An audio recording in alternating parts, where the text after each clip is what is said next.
Hello everyone. सो although last class में हम इसको कंप्लीट कर चुके थे, लेकिन एडिशनल कुछ टॉपिक्स ऐड करने थे। सो ये एक शॉर्ट वीडियो रहेगा जिसमें दो टॉपिक्स कवर किया जाएगा, डबल अंडर रिम पाइल और नेगेटिव स्किन फ्रिक्शन। मैंने बोला था प्रीवियस लेक्चर्स में कि आपका अंडर रिम्ड का सिंगल था जो उसमें नहीं पूछा गया प्रीवियस ईयर क्वेश्चन, इसीलिए मैंने बोला था कि डबल अंडर रिम हम कवर नहीं करेंगे क्योंकि सिंगल भी नहीं पूछा गया। लेकिन मैंने चेक किया तो मेरे को एक सिंगल अंडर रिम वाला क्वेश्चन मिल गया, वो पूछा गया है। तो पिछला ट्रेंड ऐसा चल रहा है कि जो भी जिस टॉपिक से आप पूछे नहीं गए ना, उस टॉपिक से कभी एक दो क्वेश्चन पूछ लिया जाता है। तो हम डबल अंडर रिम कवर करेंगे, ऑल्दो ये आपका कभी पूछा नहीं गया है, लेकिन कभी इन केस अगर पूछ लिया जाए तो इसलिए हम डबल अंडर रिम कवर करेंगे। प्लस हम जब जो लोड कैरिंग कैपेसिटी देखे थे तो वो आपका इंडिविजुअल भी था, अगर सिंगल पाइल आइसोलेटेड उसके बेसिस में था, इंडिविजुअल भी था, और आपका ग्रुप में भी था। ग्रुप में based on individual into number of files N into based on individual, एक ये था बेस्ड ऑन ग्रुप फेलियर या ब्लॉक फेलियर, ऐसा भी था।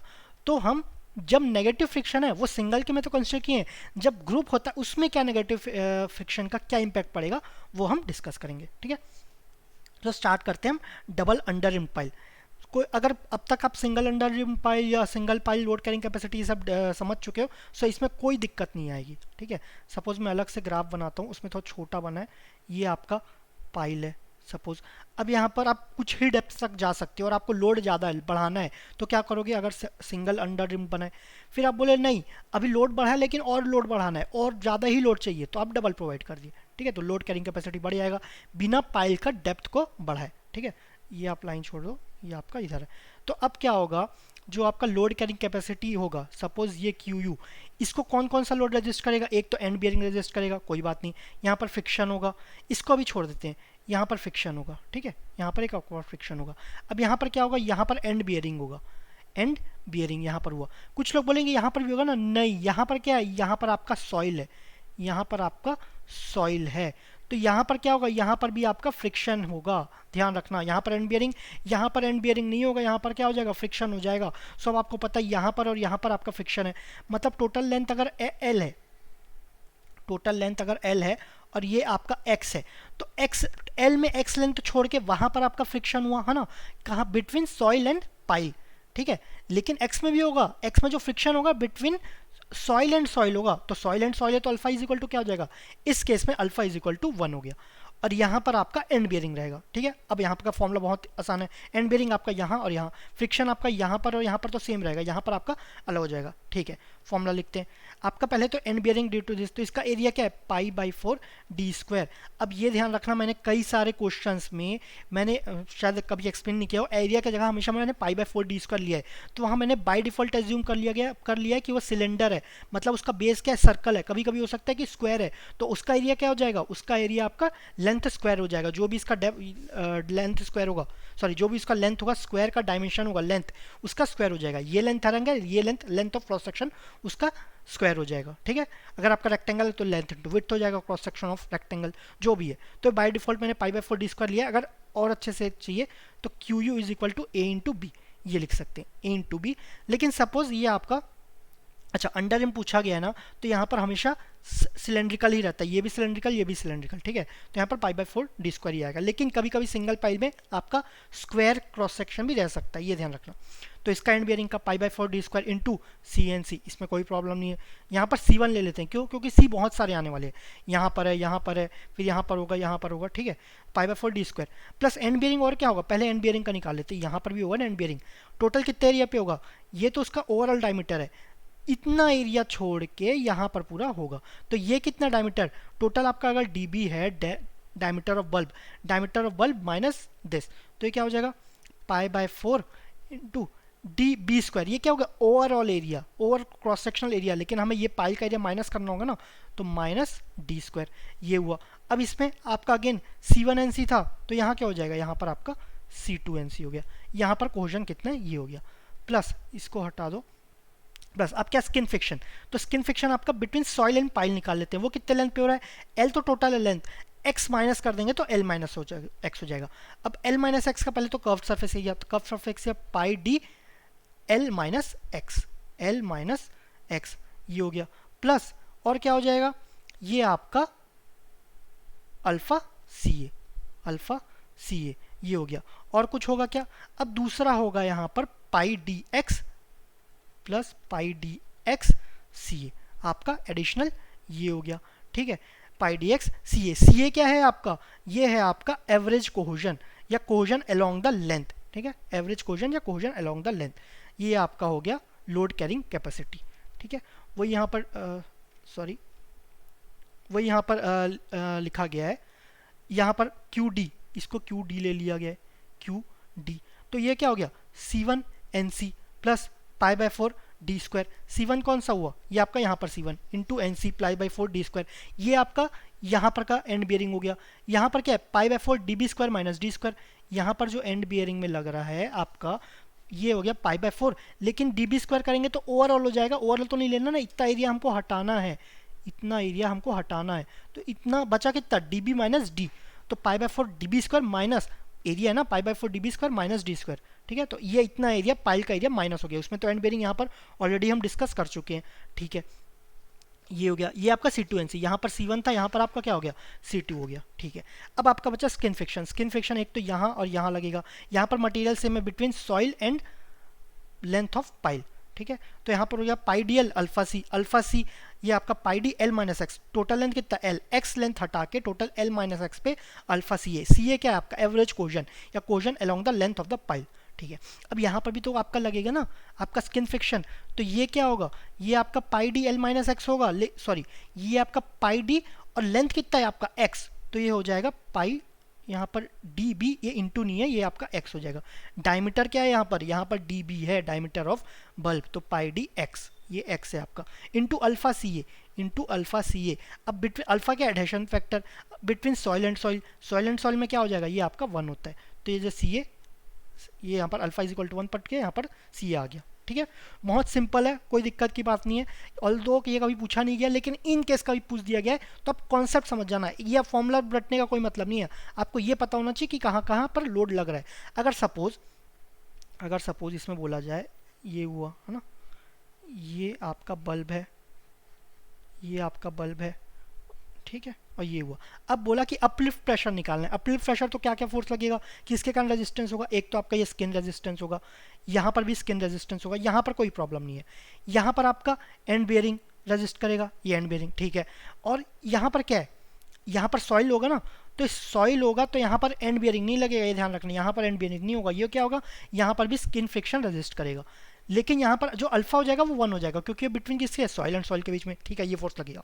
और कुछ रहेगा क्या, और एक और रहेगा जो मैं उसकी लोड इग्नोर कर देते हैं, ध्यान रखना, ड्यू टू सेल्फ वेट, उसको उठाएंगे तो इसका वेट को भी बैलेंस करना पड़ेगा ना, जो रजिस्ट कर रहा है उसको तो बैलेंस करना है, इसका वेट को भी बैलेंस करना है, तो वेट ऑफ द पाइल कभी कभी दिया नहीं रहेगा तो इग्नोर कर देना, ठीक है। अब नेक्स्ट है आपका negative skin friction, negative skin friction ये कब होता है, ऑल्दो ये कवर कर दिया गया है, सपोज ये आपका सॉइल लेयर है, ये दूसरा सॉइल लेयर है, ये आपका पाइल है, ये आपका डेंस सॉइल है, ये आपका वेरी लूज सॉइल है ना, वेरी लूज सॉइल। अब यहाँ पर वेरी लूज सॉइल अगर सडनली है तो क्या होगा, सेटलमेंट होगा, लेकिन अगर इसका सेटलमेंट पाइल के सेटलमेंट से ज़्यादा हो गया, सॉइल ज़्यादा सेटल हो गया, तो ये क्या करेगा, ये आपका रेजिस्ट करेगा, ये आपका रेजिस्ट करेगा, सॉरी हाँ ये आपका रेजिस्ट करेगा, तो ये क्या करेगा, ये नीचे रेजिस्टेंस प्रोवाइड करेगा, तो इससे कैरिंग कैपेसिटी क्या हो जाएगा, डिक्रीज हो जाएगा, मतलब जो लोड लगेगा, लोड कितना लगा रहा है आपका सपोज क्यू यू, तो हमको इसको बैलेंस करना ना, इसको तो बैलेंस करना पड़ेगा, इसको भी बैलेंस करना पड़ेगा, क्यू यू प्लस जितना भी है फ्रिक्शन हो रहा है, तो जो एडिशनल जो फ्रिक्शन है जो रिड्यूस कर रहा है हमारा कैरिंग कैपेसिटी, वो हो जाता है हमारा स्किन फ्रिक्शन, इसको हम डिनोट करते हैं सपोज एन एफ, ठीक है। अब सपोज ये तो हम डिस्कस कर लिए थे, फॉर्मूला हम डिस्कस कर लिए थे, इसका कोई अलग से नहीं है, ठीक है। अब इसमें सपोज अब आपका ग्रुप हो गया, इसको अलग से बनाते हैं, सपोज आप ये सिंगल पाइल या आइसोलेटेड हो गया, इसके डबल में, और यहाँ पर तीसरा पाइल, ठीक है, ये तीन पाइल हो गया, ये पहला लेयर हो गया, ये आपका डेंस लेयर, ये आपका वेरी लूज लेयर, ठीक है। अब यहाँ पर ग्रुप हो गया, तो एक तो तरीका है जैसे हम लोड निकालते थे, दो तरीका निकालते थे, एक तो आइसोलेटेड का निकालो इनटू नंबर ऑफ पाइल्स कर दो इनटू एन, तो ये आपको ग्रुप के बेसिस में आपको load carrying capacity based on group failure of group निकल जाता था, क्यूजी निकल जाता था, क्यूजी के दो रहते थे ना, बेस्ड ऑन ग्रुप इंडिविजुअल और बेस्ड ऑन ब्लॉक फेलियर, तो आपका इंडिविजुअल क्या होगा इनटू एन, तो ये तो सिंपल है, इसमें क्या हो जाएगा, स्किन फ्रिक्शन, आपका स्किन फ्रिक्शन का फॉर्मूला क्या रहता था आपका, सपोज क्ले है तो क्ले में क्या रहता था, सी एन सी, ये किसके रहता है, सी एन सी नहीं आएगा, क्यों, क्योंकि एंड बियरिंग के कारण रहता है, हमें सिर्फ स्किन फ्रिक्शन लेना है, तो alpha c pi d l, skin friction alpha c pi d l, ठीक है, अल्फा सी लेते हैं। ये किसके केस में, ये क्ले के केस में। सैंड के केस में क्या रहता था, क्यू एन एफ, सैंड के केस में, सैंड के केस में रहता था, ये रहता था के sigma dash a into 10 del into pi d l, area तो रहेगा ही ना, ये आपका f v, sorry f s, ये आपका ए एस, ये आपका क्यू एन एफ होता था इन सेंड। अगर आपको लोड कैरिंग, ये आपका एल सी रहता था, सॉरी ये आपका एल सी, सपोज ये एल सी है क्रिटिकल लेंथ, मतलब इतने ही डेप्थ पर तक स्किन फ्रिक्शन या नेगेटिव स्किन फ्रिक्शन एक्ट करेगा, तो ये आपका एल सी हो गया, ये आपका कांस्टेंट वैल्यू है, ठीक है। तो ये आपका स्किन फ्रिक्शन हो गया based on individual clay and sand के लिए। अगर आपको इसको ग्रुप करना है, क्यू जी आई निकालना है, तो इसमें इंटू एन कर दो, इंटू एन हो गया, ये क्या हो गया, ये इंटू एन हो गया, ठीक है, ये हुआ। एक तो तरीका ये है।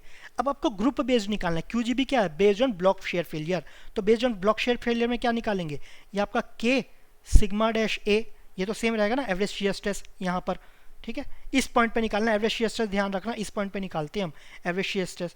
10 डेल में चेंज होगा क्या, कोई नहीं होगा। अब आपको एरिया लेना है, ये आपका क्या है, curved surface area. Curved surface area क्या हो जाता है आपका, ये आपका सपोज, ये आपका सॉरी इसका पैरामीटर दिया है, पैरामीटर दिया है सपोज आपका पी ग्रुप दिया है, पैरामीटर ऑफ ग्रुप, तो एरिया क्या हो जाएगा, parameter of group into L, L C, ये हो जाएगा group in case of sand, Q G, Q N G based on sand, ठीक है। इसमें कोई प्रॉब्लम नहीं है। जब क्ले का केस आता है ना, तो क्ले में प्रॉब्लम होती है, ठीक है, Q G be based on clay. इसमें क्या होगा, पहले तो आपका नॉर्मल हो गई, ठीक है, उसमें कोई प्रॉब्लम नहीं है। तो अल्फा क्या हो जाएगा, अब ग्रुप हो गया, ग्रुप तो between soil and soil transfer हो जाएगा, तो अल्फा इज इक्वल टू क्या हो जाएगा, ये आपका 1 हो जाएगा, जैसे अब डबल अंडर मिली है ना, तो अल्फा इज इक्वल टू 1 हो गया, ठीक है। तो ये क्या हो गया, सी यू या सी ए, जो भी लिखना चाहो, सी यू या सी ए, है ना। अब उसका cross curved surface area, curved surface area कैसे निकालेंगे, पैरामीटर इंटू लेंथ कर देंगे, तो ये हो जाएगा parameter of group into L C, ये हो गया, ये आपका ग्रुप हो गया। लेकिन इसमें एडिशनल भी लगता है, एडिशनल किसके कारण, इफेक्टिव स्ट्रेस के कारण। तो यहाँ पर इफेक्टिव स्ट्रेस कितना होगा, प्लस यहाँ पर जैसे आपका लैम्डा मेथड था ना, स्किन फ्रिक्शन क्ले में अगर ग्रुप के बेसिस में निकाल रहे हैं तो इसमें एडिशनल होगा, तो ये ड्यू टू इफेक्टिव स्ट्रेस होगा, ठीक है। ये एक बार पूछा गया इसीलिए मैं कवर कर रहा हूँ, नहीं तो इसको मैंने कवर भी नहीं करता, ठीक है। ये ध्यान रखना, सैंड में कोई चेंज नहीं रहता है, आप चाहे क्यू इंडिविजुअल से निकालो या ग्रुप से निकालो, कोई चेंज नहीं है, आपका सेम रहता है ना। आपको अगर क्यू जी आई इंडिविजुअल सैंड में निकालो, इंटू एन कर दोगे ना, तो भी आपका सही आंसर आएगा, ठीक है। इसको निकालने की जरूरत भी नहीं है, लेकिन इसमें आपका 2 तरीके से निकालना पड़ेगा। एक तो आपका alpha c a pi d l C into n, दूसरा तरीका, दूसरा मेथड आपका ब्लॉक शेयर से, इस पर भी चेक करना पड़ेगा। सैंड में चेक करने की जरूरत नहीं है, c u into p g into L c plus यहाँ पर आपका कितना है effective stress, gamma into L c, gamma dash ले लेते हैं। सपोज कभी वाटर टेबल ऊपर रहा तो हमें तो सबके कंडीशन के रेडी रहना है ना। सपोज वाटर टेबल ऊपर है तो गामा डैश, नहीं भी है तो गामा डैश क्या हो जाएगा, गामा के ऊपर इक्वल हो जाएगा, ठीक है। पोर वाटर तो जीरो ही है ना, तो क्या माइनस करेंगे, कुछ माइनस करेंगे ही नहीं, ठीक है। तो gamma dash into L C into आपका पाइल बेस का एरिया, पाइल बेस का एरिया कितना हो जाएगा आपका, जो भी यहाँ पर लेंथ होगा ना, सपोज जितना भी, सपोज यहाँ पर है तो ये क्या हो जाएगा 2s plus D, 2s plus D, अगर स्क्वायर होगा टोटल 9 पाइल्स है, 3 इधर बाकी 2 रोज में और है, तो 2s प्लस डी का होल स्क्वायर हो जाएगा, ठीक है। तो यहाँ पर लिख देते हैं एरिया ऑफ पाइल ग्रुप, ठीक है, ये आपका फॉर्मूला रहा। तो आपको क्ले के केस में ध्यान रखना है, यही आपको बताया गया है, क्ले के केस में ध्यान रखना है, ठीक है। ये आपका सैंड के केस में अगर सिंगल के बेस में निकालो इंटू नंबर ऑफ पाइल्स कर दो, एक ही बात है। लेकिन इसमें आपका पहले आप जो नॉर्मल है इंडिविजुअल के बेस में alpha c u a s ये निकालो, इंटू एन कर दो। दूसरा चेक करो c u p g l c, अब ग्रुप ले लिए तो अल्फा इज इक्वल टू 1 हो गया, सी यू की जगह सी यू लिख दिए, एरिया को क्या लिख दिए, parameter of the group pile into length, तो क्या हो गया कर्व्ड सरफेस एरिया निकाल दिया, प्लस यहाँ पर आपका इफेक्टिव स्ट्रेस, इफेक्टिव स्ट्रेस कितना होगा gamma l c, gamma dash ले gamma l c effective stress, ठीक है, गामा इंटू एल सी। और आपका एरिया क्या आएगा, बॉटम का एरिया रहेगा, बॉटम का एरिया ऑफ पाइल ग्रुप। तो ये आपका एक तो बेस्ड ऑन ग्रुप आ जाएगा, बेस्ड ऑन इंडिविजुअल आएगा। अब दोनों में जो भी मैक्सिमम रहेगा ना, मैक्सिमम वो आपका स्किन फ्रिक्शन हो जाएगा। नेगेटिव चीज़ है, नेगेटिव चीज़ जो भी मैक्सिमम जाएगा, एक बोलेगा मैं 10 में फेल हूँगा, सॉरी एक बोलेगा मैं 10 किलो न्यूटन का रेजिस्टेंस प्रोवाइड करूँगा, एक बोलेगा मैं 20 का रेजिस्टेंस प्रोवाइड करूंगा, तो हमारे लिए तो 20 का घाटा हो रहा है ना, तो हम मैक्सिमम वाला कंस्ट्रक्ट करेंगे जो ज़्यादा घाटा दे रहा है, ठीक है। तो ये आपका जो भी मैक्सिमम होगा ये आपका क्यू एन एफ हो जाएगा, ठीक है।